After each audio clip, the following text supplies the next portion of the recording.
All right, let's go ahead and get started. As soon as Caleb finds a seat. Or Seth, I'm sorry. Caleb. All right. This section is called, we're going to talk about the illusion of moral neutrality. All right, so there's a few things, three things we're going to look at with regard to this. All right, and the first thing,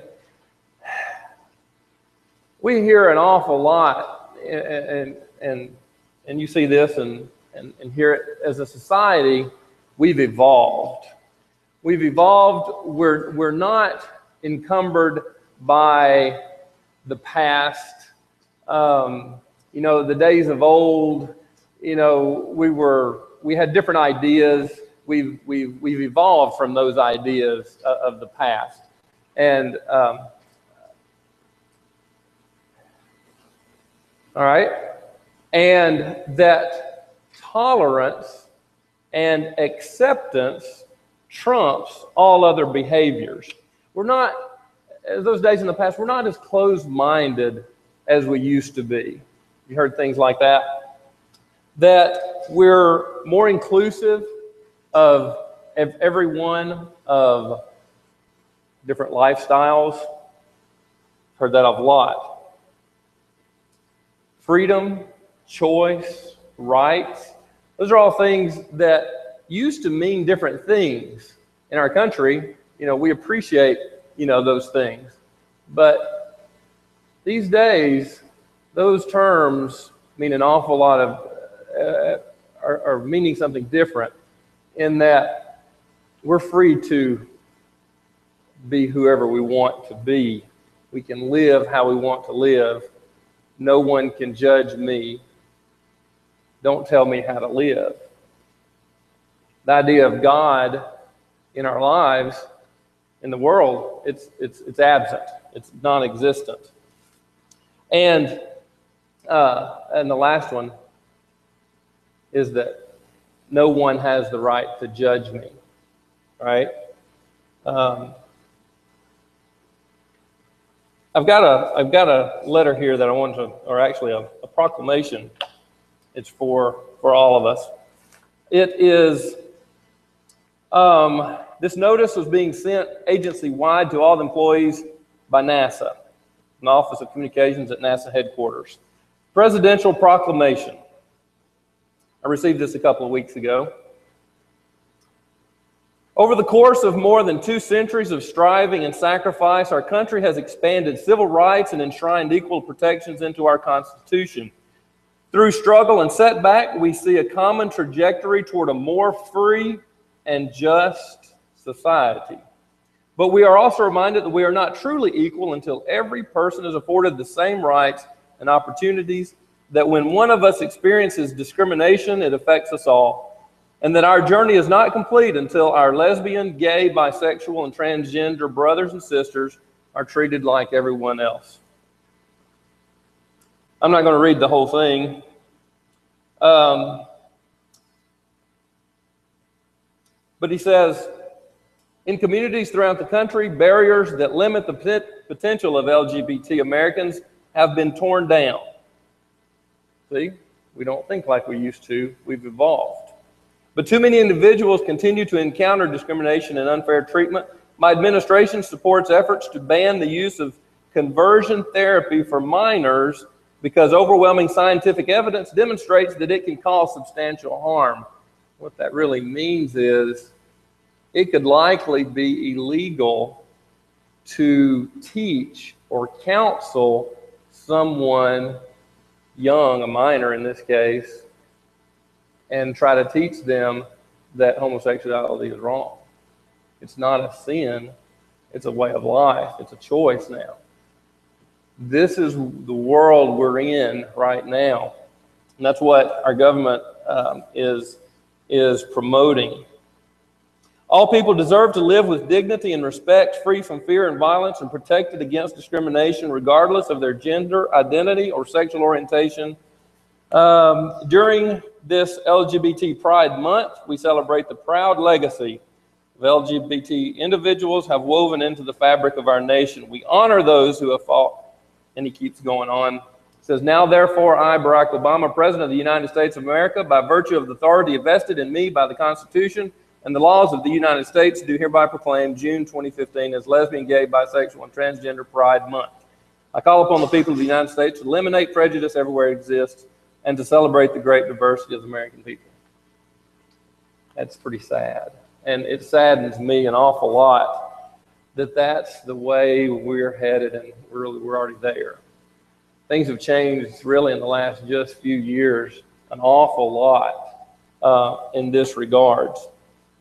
So the question, as a society, have we evolved or are we repeating history? A lot of you know your scriptures and Bible stories and so forth. And Genesis 19 talks about Sodom and Gomorrah. What was there? It was terrible, wasn't it? It was so bad that God was willing to destroy the whole thing, Sodom and Gomorrah. He was ready to get rid of them because of the debased living and society that they created for themselves. But what was God willing to do? What was the conversation he had with Abraham about it? You remember? Abraham sort of, was finding out where God was. How many would it take for God not to destroy a city? And what did he get down to? What did Abraham learn of God? Abraham stopped at 10, didn't he?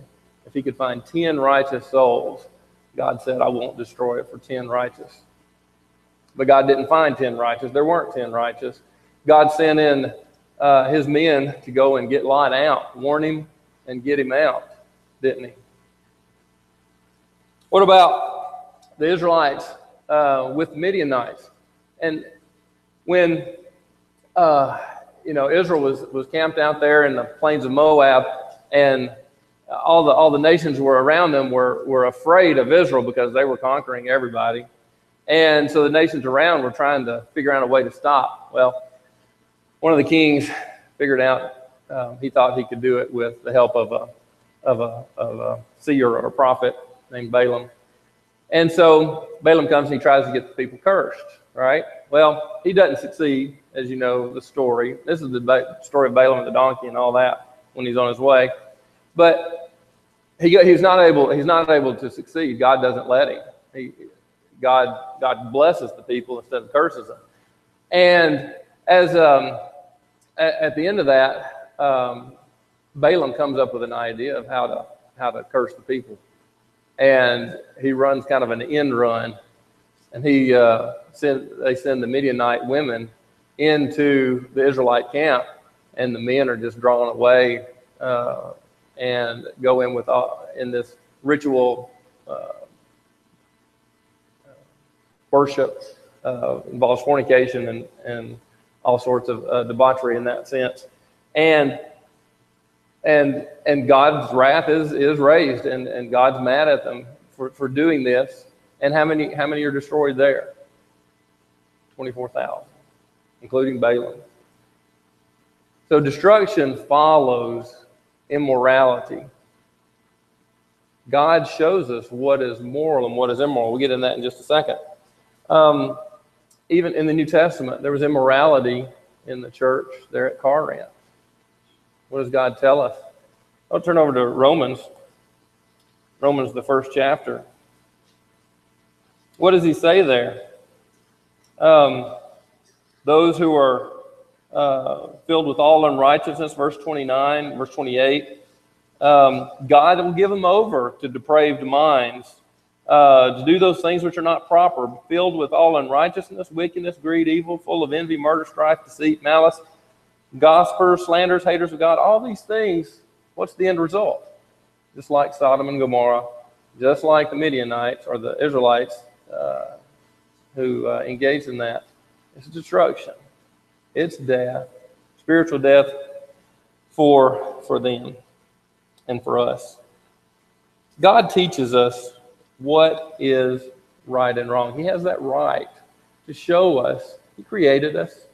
And it's not just that, but think about what He created us. He made us He wanted, you know, a people to be a special people that he could have a relationship with. But look at what he did to have a relationship with people who think like him, who act like him, who are like him, who are made in his image. Look what he did to help have that relationship. He sent his son to die and to show us how awful sin is and what the price is that has to be paid to redeem us from that. So he has the right and to teach us what is moral, what is immoral, what is good, what is evil. He has a plan for you.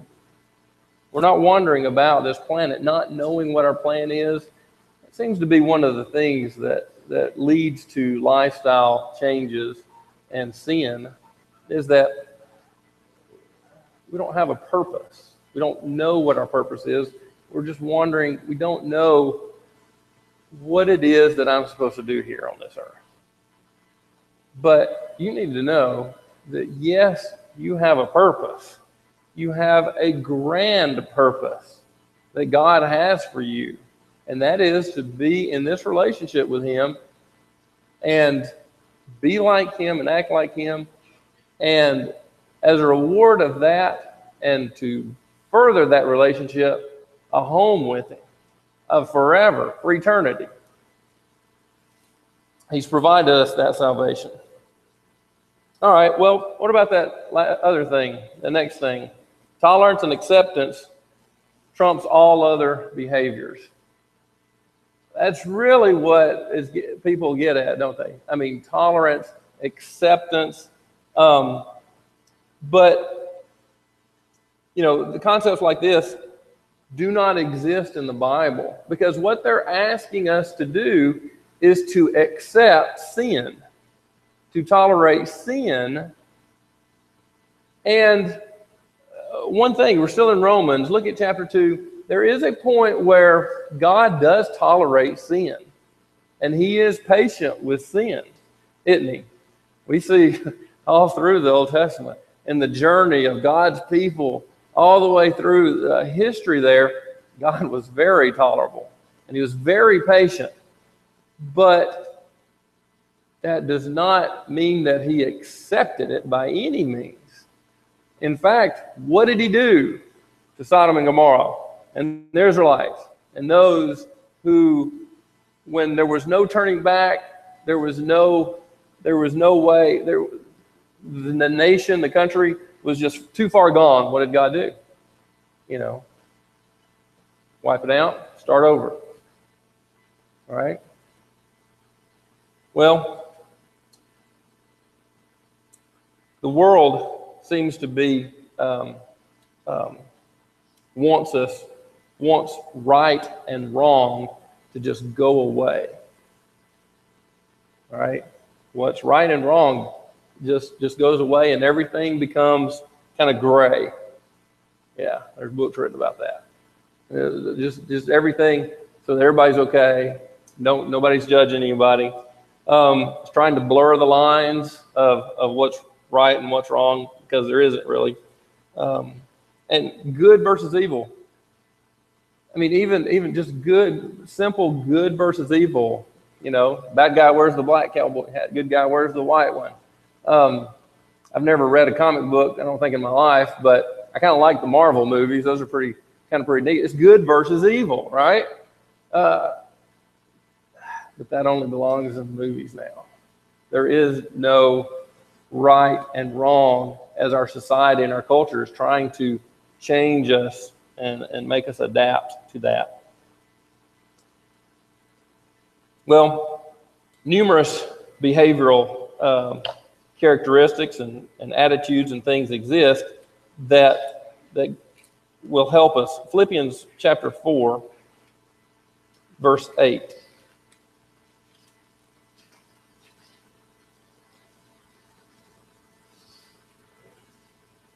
Tolerance is not the thing that trumps everything else. But what are the things that are truly important.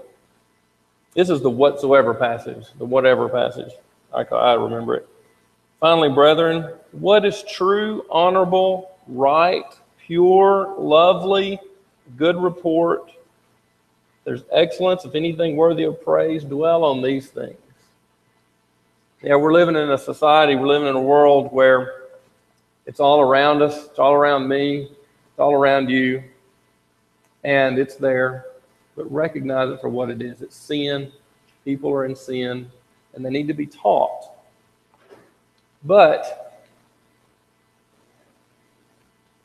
what are people's attitudes about being taught the truth? Sometimes they don't want to hear it. The world doesn't want to be judged, and that's not anything new. We started in Genesis chapter 19. Let's go back there and read verse 9.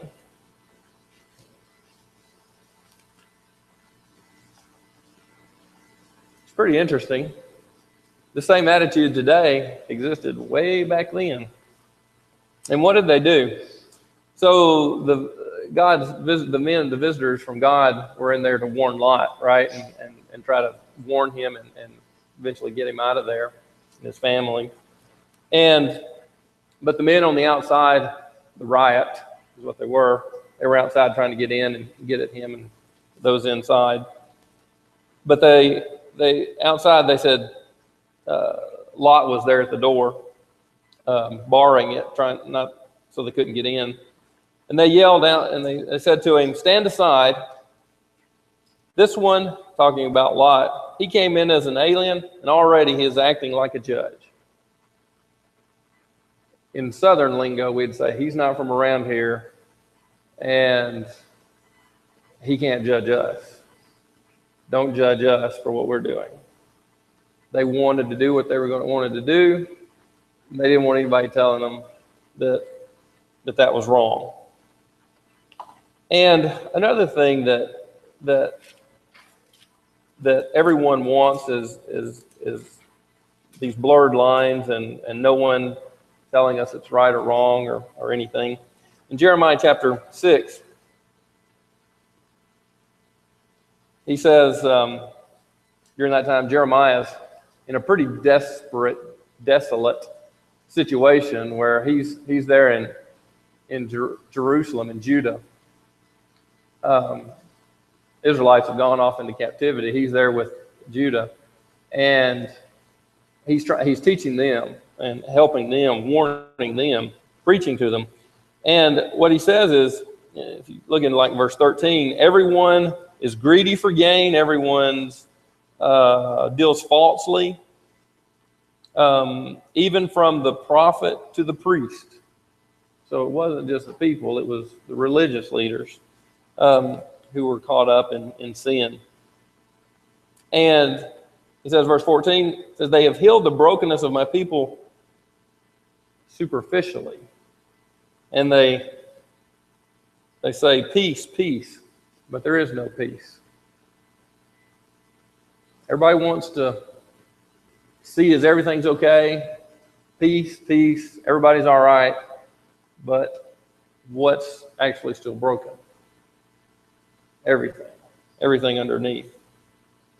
And Matthew 7 and Luke chapter 6 both talk about, it's the passage that people, say, hey, don't judge me. You don't have the right to judge me. And they're quoting scripture, right?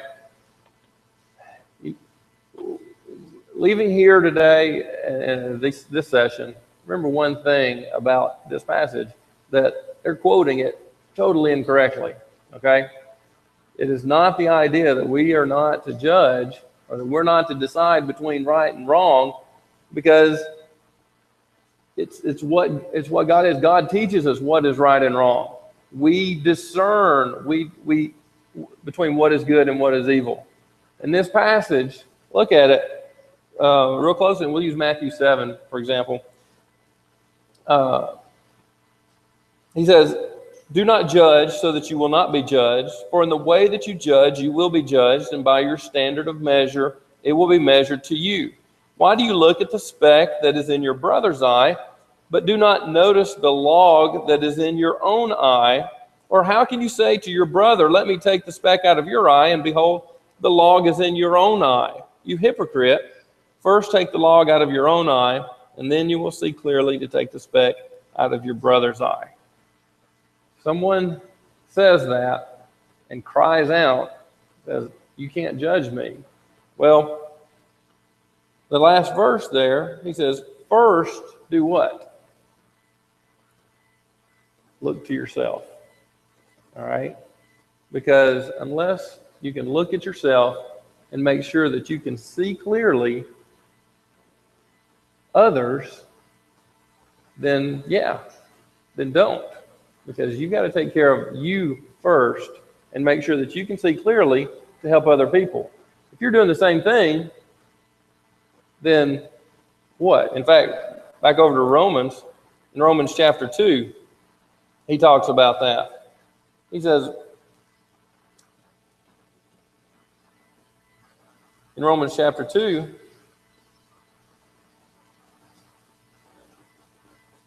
he says, verse 3, but do you suppose that when you pass judgment on those who practice such things and do the same yourself, that you will escape the judgment of God?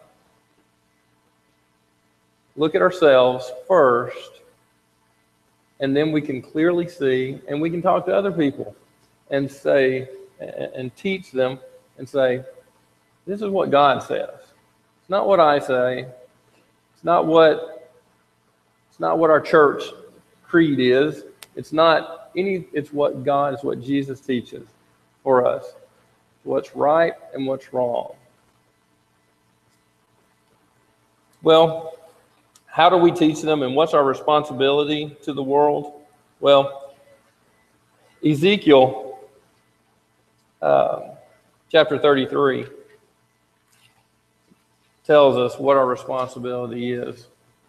And Ezekiel was one of those who went off into captivity. Jeremiah, there in Judah, we just talked about, he stayed in Jerusalem with those in Judah.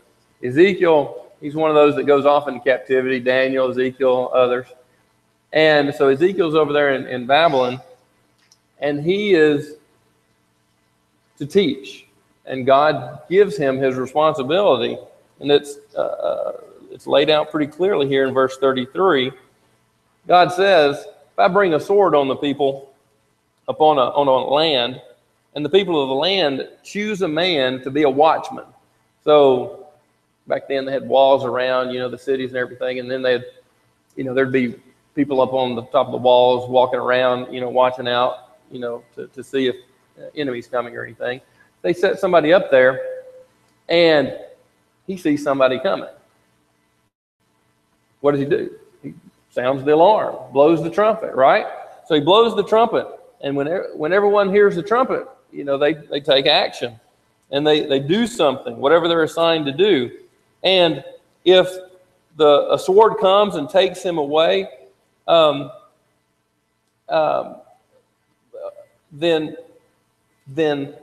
I just mixed it up.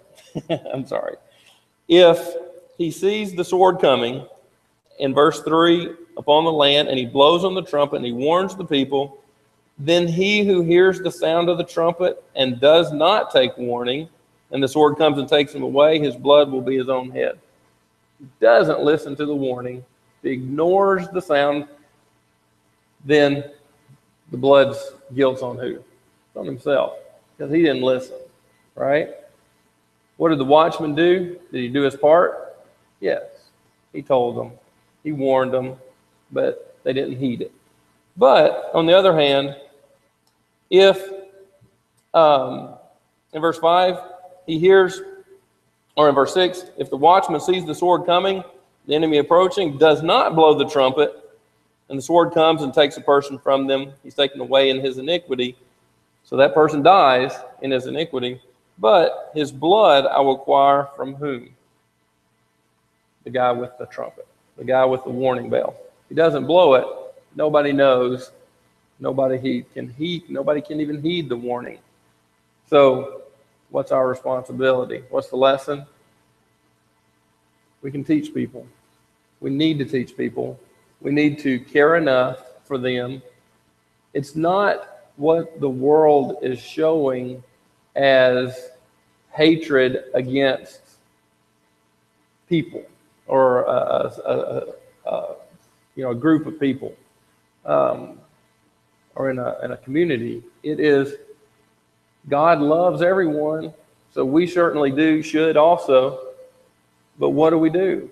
We warn, we teach, we show them the way of God, Christ's example, and we teach them.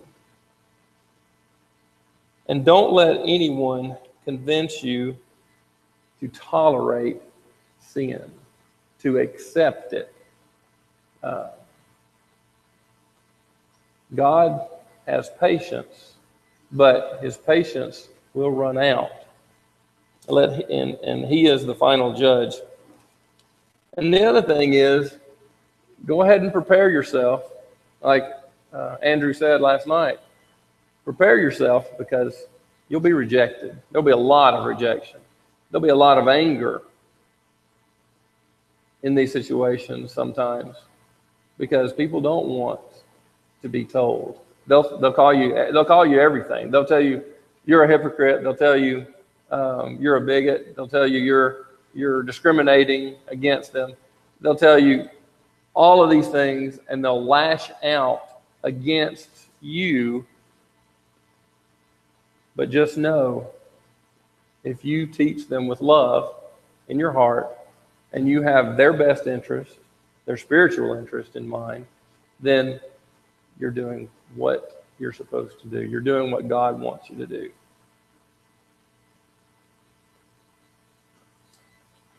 So, in conclusion, each of us are going to choose morality or immorality.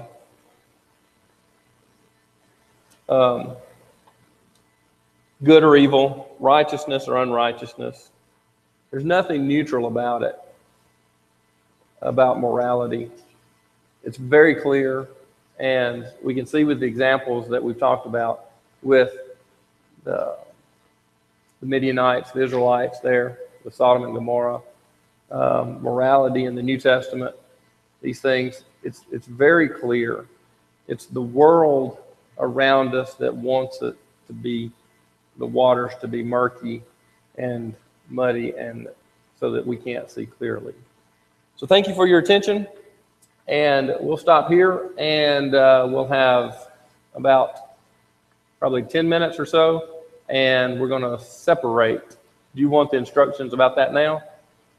Okay, so we'll have a few minutes to mill around, but then the guys will stay in here, and the girls are going to go directly across the hallway into that classroom on the other side of the lobby. Thank you for your attention.